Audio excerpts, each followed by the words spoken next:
Unified 911, anong matutulong namin sa'yo? Anya ti maitulong mi ken kapo. Anong may tatabang ko sa imo? Unsay akong ikatabang nimo? Ngini makadabang na misal ka no. Sa anumang wika o dialekto, may tulong na darating sa iyo.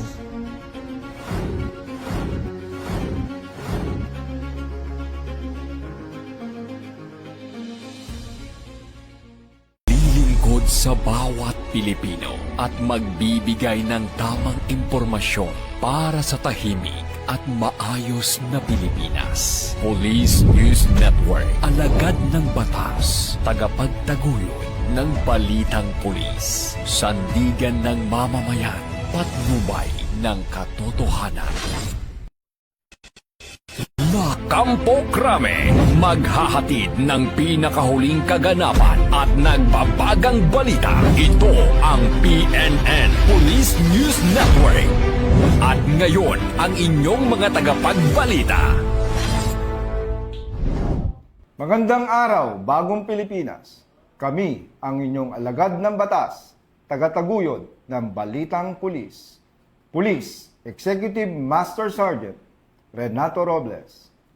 Ngayong araw ng Sabado, makakasama natin bilang guest co-host si Miss Steffi Herona Platon, Miss Universe Philippines Quirino 2024. Magandang umaga po sa inyo, ma'am. Magandang umaga, Sir Ren.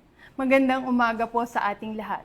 Huwag po nating kalimutang i-like, i-follow, at i-subscribe ang page ng Philippine National Police, Police Community Affairs and Development Group, PCAG, Tagapag-Ugnay at Police News Network.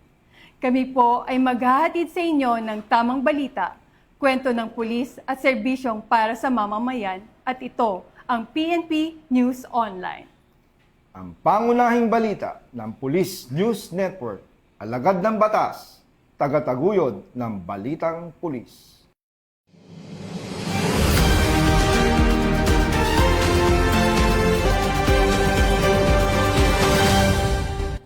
Narito ang mga balitang nakalap ng ating PNN correspondents ngayong araw ng Sabado.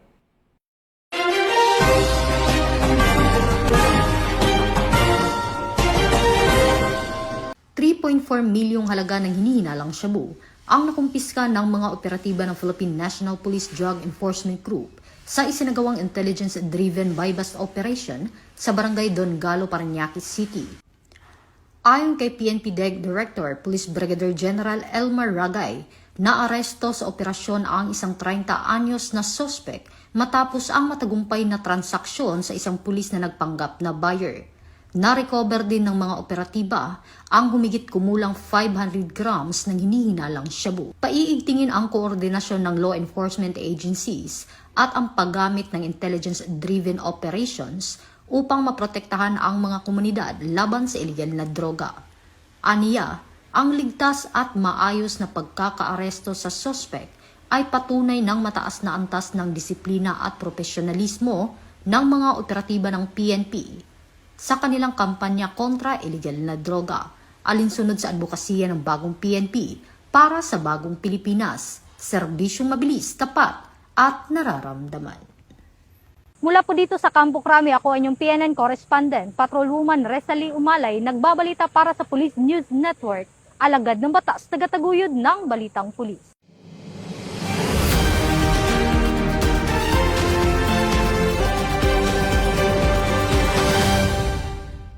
Mas pinalawak pa ng Philippine National Police ang kampanya nito laban sa online sexual abuse and exploitation of children sa pamamagitan ng mas pinaigting na palitan ng impormasyon sa Norwegian Police Service. Kasunod ng paglagda sa isang Memorandum of Understanding, inatasan ni PNP Chief Police General Jose Melencio Nartates Jr. ang Women and Children Protection Center, Anti-Cybercrime Group at mga Police Regional Office na paigtingin ng operasyon laban sa mga sangkot sa online child exploitation. Ayon kay Police General Nartates, makakatulong ang kasunduan upang mas mabilis, matukoy at mabuwag ang mga online network na nagsasamantala sa mga bata.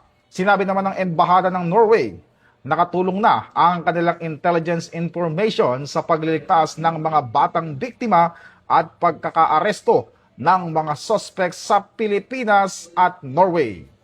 Mula po dito sa himpilan ng Pambansang Pulisya ng Pilipinas, ako po si Patrolman Adrian Dayaw, nagbabalita para sa Police News Express. Bagong PNP para sa bagong Pilipinas, serbisyong mabilis, tapat at nararamdaman.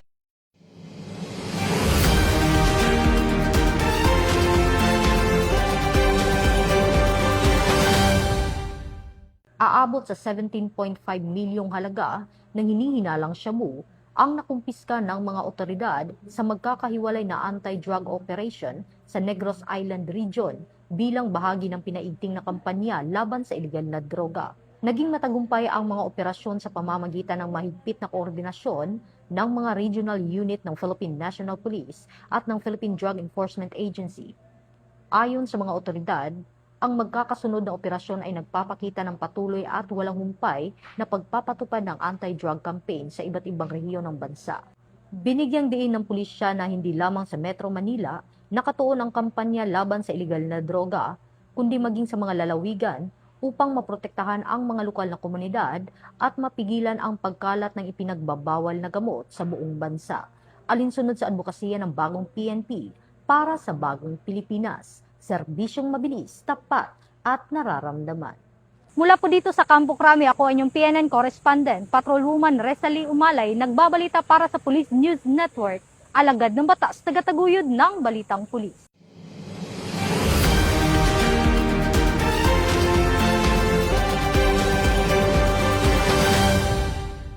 Nagsagawa ang Pangasinan Police Provincial Office ng seminar para sa Police Media Relations bilang bahagi ng pagdiriwang ng 31st Police Community Relations PCR Month sa Camp Antonio Youth Season sa Lingayen, Pangasinan nitong ika-6 ng Hulyo taong kasalukuyan. Mahigit 130 pulis at media practitioners mula sa iba't ibang bayan at lungsod ng Pangasinan ang lumuhok sa isang seminar na naglalayong palakasin ang ugnayan ng pulis at media. Pinangunahan ng aktibidad ni Police Colonel Dennis L. De Leon, ang Officer in Charge, Provincial Director ng Pangasinan Police Provincial Office, ang aktibidad na naglalayong palalimin ang kaalaman ng mga pulis at media practitioners sa PNP Rule on Media Relations na nagtataguyod ng transparency, responsableng pagbabahagi ng impormasyon, kaligtasan ng mga mamamahayag at paggalang sa press freedom. Naging resource speaker si Atty. Philip Raymond S. Rivera, ang NAPOLCOM Provincial Officer for Pangasinan, na tinalakay ang tamang police media engagement, media accreditation at mahalagang probisyon ng resolusyon. Ayon sa Pangasinan PPO, muling pinagtibay ng aktibidad ang kanilang pangako na palakasin ang ugnayan ng pulisya at media upang maisulong ang tapat, responsable at napapanahong pagbibigay ng impormasyon sa publiko. Mula dito sa National Headquarters ng Philippine National Police, ako ang inyong PNN correspondent, Patrolman Edwin Baris, alagad ng batas, tagataguyod ng Balitang Pulis.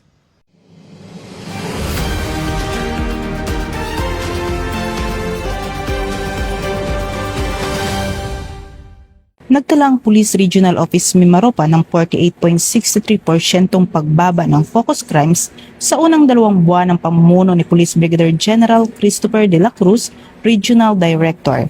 Batay sa datos mula Mayo 8 hanggang Hulyo 6 ng taon, bumaba sa 74 ang naitalang focus crimes mula sa 183 kaso noong kaparehong panahon noong nakaraang taon. Kabilang dito ang murder, homicide, physical injury, rape, robbery, theft, carnapping at motor napping. Bumaba rin sa 11.2% ang kabuuang crime incidents at 24.68% ng peace and order indicator crimes. Ayon kay Police Brigadier General De La Cruz, resulta ito ng mas pinaigting na pagpapatupad ng Fight Crimes Framework at DLX strategy na naglalayong mapalakas ang police deployment, crime prevention at pakikipagtulungan sa mga lokal na pamahalaan at komunidad. Nanindigan naman ang Police Regional Office Mimaropa na ipagpapatuloy ang mga hakbang upang mapanatiling ligtas at mapayapa ang buong rehiyon.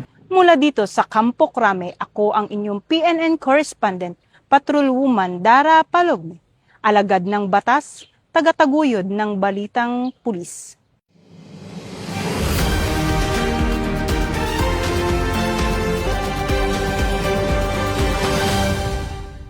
At yan ang mga balitang nakalap ng ating PNN correspondents mula Luzon, Visayas at Mindanao.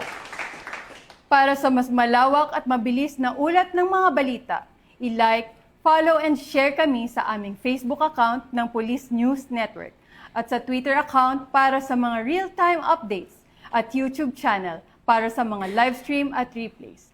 Manatiling mapagmatyag at laging alamin ang totoo.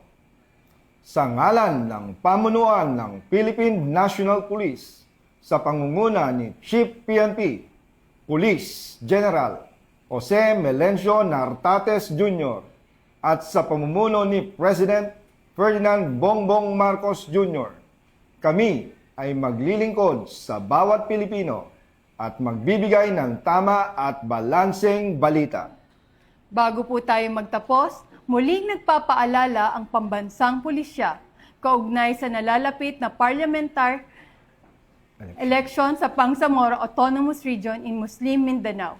Pinaaalahanan ng Philippine National Police ang publiko na manatiling mapanuri at laging mapagmatyag laban sa paglaganap ng fake news, misinformation at disinformation sa iba't ibang online platforms. Labanan ng fake news sa BARM, ugaliing mag-fact check at magbahagi lamang ng tama at beripikado, mapagkakatiwalaang impormasyon upang mapanatili ang kapayapaan, kaayusan at pagkakaisa sa komunidad. Maraming salamat po, Miss Steffi. At sa pagpapaunlak bilang co-host ng ating programa, baka may nais po kayong batiin, pasalamatan, nais i-promote ng mga inyong upcoming activities or advocacies. Pinasasalamatan at binabati ko rin po si Chief PNP Police General Jose Melencio Nartates Jr., Police Major General Roderick Augustos Alba, the Director Police Community Relations, at PICAG Command Group na pinamumunuhan ni Police Brigadier General Vina Habana Guzman, Police Colonel Joel Serrano, Police Colonel Adonis Guzman, Police Colonel Joel Ada, sa lahat ng personnel ng Police Community Affairs and Development Group at sa lahat ng magigiting na pulis sa buong bansa. Maraming salamat sa inyong serbisyo para sa isang ligtas na pamayanan. Mula rito sa tanggapan ng tagapag-ugnay ng pambansang pulisya, kami ang inyong alagad ng batas, tagataguyod ng balitang pulis, Police Executive Master Sergeant Renato Robles. At ako naman po si Miss Steffi Herona Platon, Miss Universe Philippines Quirino 2024, maghahatid ng tamang balita, kwento ng pulis at serbisyo para sa mamamayan, at ito ang PNP News Online. Pangunahing balita ng Police News Network, at ito ang bagong PNP para sa bagong Pilipinas. Serbisyong mabilis, tapat at nararamdaman.